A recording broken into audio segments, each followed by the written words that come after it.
Hello friends, this is Gautam and welcome you to my study channel study spot. और आज हम एक नया चैप्टर लेकर के आए हैं इंग्लिश का, chapter number 5, ideas that have helped Mankind. यहाँ पे छूट गया है, हैव छूट गया है।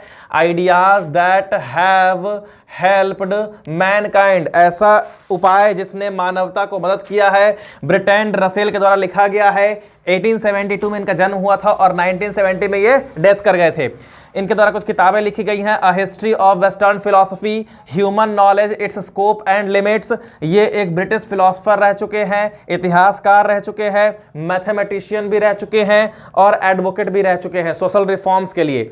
तो ये भी एक काफ़ी अच्छे इंसान थे ब्रिटेंड रसेल, और आज हमें ये अवसर मिला है कि इनके द्वारा लिखित एक कहानी को हम पढ़ने जा रहे हैं। ठीक है, तो आइए अब हम शुरू करते हैं। मेरे पास किताब है बच्चों, आप लोग भी किताब खोल लीजिए, क्योंकि मेरे पास स्मार्ट बोर्ड तो है नहीं कि दूसरे टीचर्स की तरह मैं स्मार्ट बोर्ड पर यहाँ पे से क्लिक करूँ और एक नेक्स्ट पेज आ जाएगा और मैं वहाँ से बता दूँ। मेरे पास स्मार्ट बोर्ड नहीं है, इसलिए मैं बुक का सहारा ले रहा हूँ ताकि आपका एक भी पॉइंट छूटे ना, मतलब शॉर्ट में पूरे अच्छे से रिविजन आप कर सके। चलिए शुरू करते हैं। Before we can discuss this subject we must form some conception as to the kind of effect that we consider a help of mankind. Are mankind helped when they become more numerous? कह रहे हैं क्या कि मानवता आखिर कब संतुष्ट होगी, मानवता को हम कब सीखेंगे? क्या हमारी संख्या ज़्यादा हो जाएगी तब हम सीखेंगे, या फिर हमारी संख्या कम हो जाएगी तब हम सीखेंगे? आखिर हम कब सीखेंगे? जब हम बहुत ज़्यादा खुश होते हैं तो हम मानवता सीख सकते हैं, या फिर जब हम अपने अनुभवों को जानने लगते हैं, अपने एक्सपीरियंसेस को समझने लगते हैं, तब हम समझ सकते हैं। अब हम ये कहना चाहते हैं यहाँ पे दैट और when they become more friendly to one another, क्या हम एक दूसरे से ज़्यादा दोस्ती करना शुरू कर देंगे तो हम मानवता सीख सकते हैं या नहीं? तो आज सभी मनुष्य एक दूसरे के लिए हेल्पर है एक तरह से। एक बात जान लीजिए बच्चों, कोई भी इंसान अकेला नहीं रह सकता है, सबको किसी न किसी के हेल्प की ज़रूरत पड़ती है। आज हमारे समाज का हर एक हिस्सा एक दूसरे के लिए मददगार है, कोई अकेले कुछ भी नहीं कर सकता है। ठीक है, आगे बढ़ते हैं। अगर यह खुशी, हाँ फिर बोलते हैं क्या कि सबसे पहले मैं यह कहना चाहूँगा, मेरे अनुसार ये होती है कि मेरी सभी बातें वो आती है कि जो इंसान का साथ देता है वही सबसे बड़ा बात होता है। अगर इस संबंध में अगर कुछ और कहा जाए, the most indebatable respect in which idea that have helped mankind its members, homo sapiens was a very rare species subsisting precariously in jungles and caves, terrified of wild beasts, having difficulty in securing nourishment. At this speed, the biological advantage of his physical intelligence which was committed because it could be handed on from generation to generation had scarcely begun to outweigh the disadvantage of his long infancy, his lessened agility as compared to his monkeys, as his lack of hirsute affect the, हाँ सुनिएगा ध्यान से। फिर उसके बाद कहते हैं क्या कि पहले याद करिए कि हम जितने भी इंसान थे, जितने भी मनुष्य थे, उन्होंने युगों युगों तक, मतलब काफ़ी लंबे समय तक जिस काम को हम लोगों ने काफ़ी अच्छे से किया, और हम लोग जंगली जानवरों की तरह केव्स में रहा करते थे, यानी गुफाओं में रहा करते थे।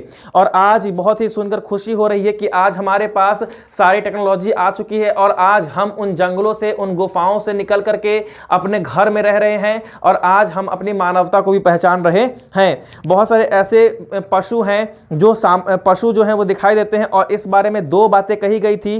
पहला ये कहा गया था कि इनके पास दो रिस्पेक्ट्स हैं, as opposed to congenital skills play a continually increasing part in human life, and secondly that assuming more and more dominates impulse in these respects we have certainly become progressively less like animals। कह रहे हैं क्या, मैं दो बातें सोचता हूं। पहला, एक तो जन्मजात के विपरीत, जैसे कि अगर कोई इंसान है वो वृद्धि कर रहा है अपने दिमाग में, अपनी रोल को निभा रहा है, और दूसरा जो अपने मनोवेग पे, अपने इमोशंस पे कंट्रोल करके आगे बढ़ रहा है। अगर बात की जाए as to happiness, I am not sure it is true die of hunger in large number of winter if they are not birth of passage, but during the summer they do not for the catastrophe, or remember how nearly it befell them in the previous winter with human beings. The matter is otherwise. I doubt whether the percentage of the birds that will have died of hunger during the present winter 1946 or 1947 is as great as the percentage of the human beings that will have died from this cause in India and Central Europe during the same period. But every human death by starvation is preceded by a long period of anxiety and surrounded by the corresponding anxiety of neighbors. Video 2x पे नहीं चल रहा है बच्चों, मैं जल्दी जल्दी बोल रहा हूँ, ठीक है, घबराना नहीं है। आगे सुनिए ध्यान से। एक्चुअली मैं पूरा पहले पढ़ लेता हूं फिर आपको मतलब समझा रहा हूं।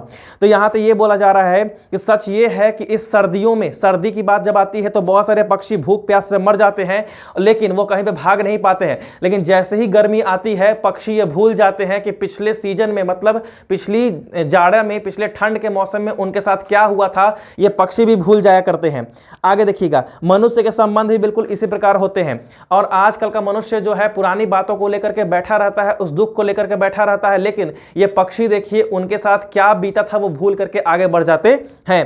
फिर ये कहते हैं कि वास्तव में ये बात है कि आज एक ऐसा इंसान भी सामने रहता है और जिसके पास काफ़ी पैसा है, काफ़ी पैसा कमा रहा है, उसके यहाँ तो चूहे भी डाइनिंग टेबल पर बैठ करके रोटियां खा रहे होते हैं। कहने का मतलब ये है कि जिनके पास पैसा होता है उन्हें किसी प्रकार की कोई चिंता नहीं होती है, वो भूख से कभी नहीं मर सकते हैं।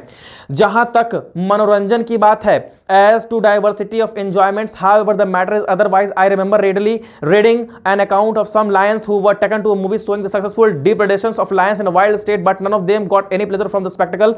Not only music and poetry and science, but football and basketball and alcohol afford no pleasure to animals. Our intelligence has therefore certainly enabled us to get a much greater variety of enjoyment that is open to animals, but we have purchased this advantage at the expense of a much greater liability to boredom. सुनिएगा बच्चों, मैं जल्दी जल्दी पढ़ रहा हूं क्योंकि मुझे ये शॉर्ट में खत्म करना है बच्चों, ठीक है। ये लाइंस आपकी बुक में हूबहू लिखी हुई है, मैं इन लाइनों का मतलब समझा रहा हूं। बोलते हैं जहां तक अगर आप मनोरंजन की बात करते हैं तो यह बिल्कुल विपरीत है। मैंने उन लोगों को भी देखा है जो केवल संगीत और केवल पोयम की बात किया करते हैं। वो लोग फुटबॉल, बेसबॉल में और शराब से भी, मतलब जानवरों को मार कर भी खाते हैं आजकल के लोग, इस प्रकार से वो आनंद उठा रहे हैं। लेकिन ये पूरी तरह से ये प्रवृत्ति को निरस्त कर देता है, इस चीज़ को खराब कर देता है। हमें अपने जानवरों के साथ भी प्यार से पेश आना चाहिए, यही हमारी मानवता है। हमें सबके साथ प्रेम भाव के साथ आना चाहिए। मतलब हमें उन लोगों की भाषा समझनी चाहिए जो बोल नहीं सकते। जैसे कुत्ते बोल नहीं सकते हैं, लेकिन हम उन्हें समझ सकते हैं, उनके फीलिंग्स को समझ सकते हैं। आगे बढ़ते हैं। But I shall be told that it is neither numbers nor multiplicity of pleasure that makes the glory of a man, it is his intellectual and more qualities. It is obvious that we know more that animals do, and it is common to consider that this is one of our advantages, whether it is in fact as advantage may be doubted, but at any rate it is something that distinguishes us from the brutes. और कह रहे क्या, लेकिन अगर सच में कहा जाए तो हम तो बहुत आनंद लेते हैं, बहुत सारी चीज़ों का क्या करते हैं, उपहास करते हैं। कहने का मतलब किसी का मजाक भी बनाते हैं, कुछ चीज़ हम लोग खाते होते भी हैं, ठीक है। तो ये सभी कुछ हमारे, एक तरह से कहा जाए तो हमारे अंदर के पशु को जिंदा करता है। हम पशुओं से अलग नहीं हैं, ये भी यहाँ कहा जा रहा है। अगर हम लोग भी पशुओं की तरह ही पशुओं को मार करके खाना शुरू कर देते हैं तो ये हमारी मानवता की पहचान नहीं है। हमें अपनी मानवता पहचाननी चाहिए और हम इंसानों को भी जानवरों को बचा करके रखना चाहिए, उन्हें अच्छे से रखना चाहिए। आगे जानते हैं तो फिर कहते हैं क्या है, civilization taught us to be more friendly towards one another. क्या हमारी सभ्यता ने एक दूसरे से दोस्ती करना बहुत अच्छे से समझाया है या बहुत ही आसान है। एक पक्षी था रॉबिन्स पक्षी जो था वह बूढ़े जब कोई रॉबिन पक्षी बूढ़ा हो जाता है तो उसे तरपा कर मार दिया जाता है। लेकिन हमारे यहाँ बुजुर्ग को बैठा करके, हाँ कुछ घर में क्या करते हैं, वृद्धा आश्रम में भेज दिया जाता है, कुछ घरों में उन्हें बिठा करके अच्छे से आदर सत्कार किया जाता है और उन्हें पेंशन भी दी जाती है। तो पेंशन तो दी जानी चाहिए। आगे कहते हैं क्या कि हम कुछ और भी बातें यहाँ पर लेकर के आए हैं और हम अपनी बुद्धि से ये भी कह सकते हैं कि हमें अपने अंदर हिंसक पशु को जन्म नहीं देना चाहिए। हमें हम मानव को दूसरे मानव के साथ अच्छे से पेश आना चाहिए। और इस बातों को ध्यान में रखते हुए मानव जाति को दो प्रकार में विभाजित किया गया। एक वैसा जो नॉलेज और टेक्नोलॉजी के हिसाब से चलता था और दूसरा जो मोरल और पॉलिटिक्स की बात किया करता था। एक वैसा जो नॉलेज और टेक्नोलॉजी की बात किया करता, टेक्निक की बात किया करता था, और दूसरा जो मोरल और पॉलिटिक्स की बात किया करता था। मैं सबसे पहले बात करूंगा किस चीज के बारे में, नॉलेज और टेक्निक के बारे में बात करूंगा। तो नॉलेज और टेक्निक की बात यह है कि बहुत सारे ऐसे कदम इतिहास में उठाए गए हैं, लेकिन भाषा जो आई थी उसकी प्रारंभ होना बहुत जरूरी थी और भाषा हमारे पास आई थी, इसका प्रारंभ भी हुआ। जो आविष्कार धीरे धीरे एक पीढ़ी से दूसरी पीढ़ी में स्थानांतरित हो रही है, आगे की ओर बढ़ती जा रही है। एक और ऐसा महान कदम था और दूसरा चीज था आग का इस्तेमाल। किसका इस्तेमाल बच्चों? आग का इस्तेमाल। आग का इस्तेमाल मेरा ऐसा ख्याल है, किताब में लिखा है, मेरा ख्याल नहीं है, किताब में लिखा है बच्चों। बर्ट्रैंड रसेल क्या कह रहे हैं कि मेरा ऐसा मानना है कि ये मेरा ऐसा मानना है कि आग का जो आविष्कार हुआ होगा वो जानवरों से बचने के लिए किया गया था, और धीरे धीरे आग की गर्माहट ने लोगों को अपनी ओर खींचा। हो सकता है किसी बच्चे ने किसी जानवर के मांस का टुकड़ा उस आग में फेंक दिया गया होगा, और जब वो टुकड़ा आग से बाहर आया तो लोगों ने जब उसे चखा तो उन लोगों को यह समझ में आया कि अच्छा, आग से खाना भी बन सकता है, तो वो लोग उसको धीरे धीरे और आगे बढ़ लिए। फिर घरेलू पशुओं की अगर बात करते हैं तो कुछ लोग अब धीरे धीरे जानवर भी पालना शुरू कर दिए थे, और कुछ कुछ जनजाति तो ऐसी थी जहां शेरों की पूजा होती थी, मगरमच्छों की भी पूजा हुआ करती थी, लेकिन धीरे धीरे अब सभी कुछ समाप्त होता जा रहा है। लेकिन हाँ, आज भी हमारे संस्कृति में गाय की पूजा हम लोग करते हैं, और यह बहुत ही मुझे अच्छा लगा कि मुझे कोई प्रमाण देने की जरूरत नहीं है कि आज का मानव पुरानी चीज़ों को लेकर भी साथ चल रहा है। आज भी हम जानवरों को पाल रहे हैं और सभी के साथ आगे बढ़ रहे हैं। फिर कहा जाता है कि धीरे धीरे कृषि का भी आविष्कार हो चुका है, हम लोग खेती भी कर रहे हैं। खेती करने के साथ साथ हम लोग जानवर भी पालना सीख लिए हैं, चाहे वो गाय हो, भैंस हो, बैल हो, बकरी हो। हाँ, पहले बैल हम लोग रखा करते थे खेतों में हल जोतने के लिए, लेकिन आज उसकी जगह हमारी टेक्नोलॉजी ले चुका है, मतलब अब ट्रैक्टर आ चुके हैं एक से एक, जो इस चीज का ध्यान रख लेते हैं। अब क्या बोलते हैं, ये अगर अनाज के विषय में कहा जाए तो भारत के पास इतना अनाज है कि वो पूरी दुनिया को आराम से खिला सकता है, बहुत दिनों तक, कई दिनों तक खिला सकते हैं हम लोग सर। तो एग्रीकल्चर के क्षेत्र में भी हम आगे बढ़ चुके हैं, और हम लोग चित्रलेखन में भी आगे बढ़ चुके हैं। हम लोगों को वो सारी बातें ध्यान आ चुकी है कि हमें किस प्रकार मानवता को आगे बढ़ाना है और मानवता के अनुसार हमें चलना है। तो ये था पूरा चैप्टर बच्चों, ideas that have helped Mankind, Bertrand Russell's के द्वारा लिखा गया था, जिसमें मैंने आपको बहुत अच्छे से बताया। अब हम इस चैप्टर का PYQ जल्दी से कर लेते हैं, प्रीवियस ईयर क्वेश्चंस जो पिछले एग्जाम में आए हुए थे। तो अब हम करेंगे इस चैप्टर का PYQs।